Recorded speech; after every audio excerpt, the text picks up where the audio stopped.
Well, I was adopted when I was 2 weeks old, and I always tell people it was the hardest 2 weeks of my life, what with the paperwork and everything, but I got the best parents in the world.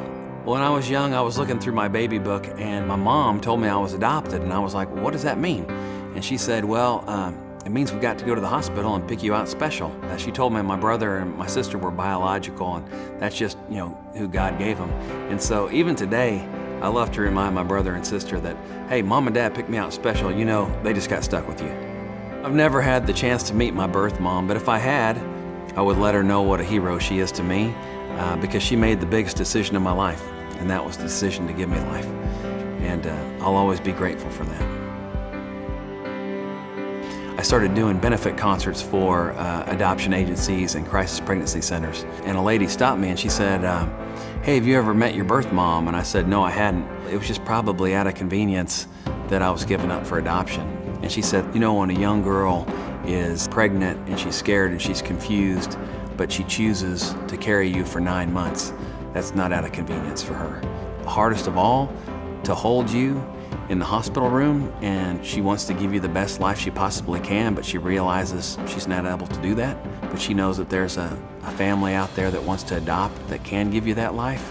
She kissed you on the head and said goodbye. It wasn't out of convenience that you were given up for adoption and given life. It was out of love.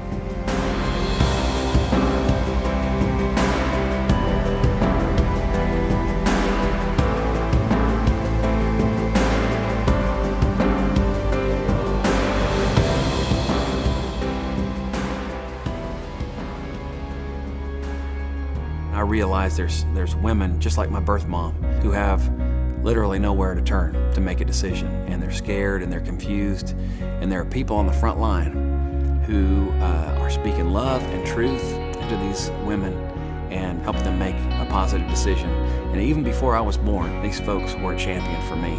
And this is a good opportunity for me to give back and be a champion for them. And so, I started doing benefit concerts. It's been one of the greatest thrills of my life. And because it's more than just a concert, for me it's turned into a passion because it's my life story. And the biggest thrill for me is to talk to a director afterwards who says, every story that you told, every song that you sang spotlighted what we do, and you really made our mission come to life with your life story.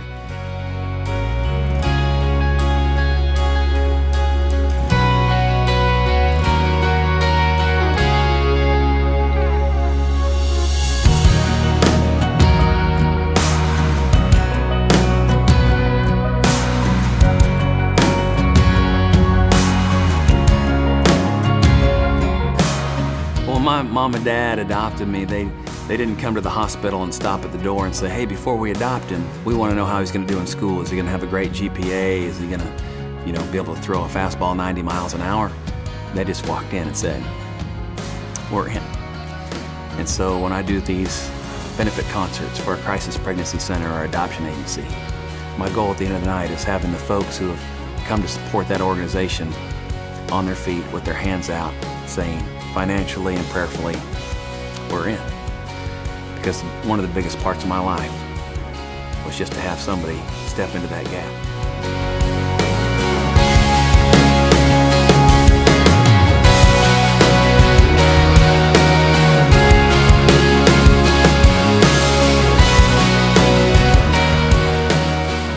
My adoption story doesn't just end with me. Last month, my wife and I adopted our first daughter. Her name's Maya May, and I still remember the day that my wife called me into the office and her picture was on the screen, and she said, what do you think? And just with tears in my eyes and my arms out, I said, I'm in. And I can't wait for her when she's old enough to tell her brothers, Mom and Dad got to pick me out special.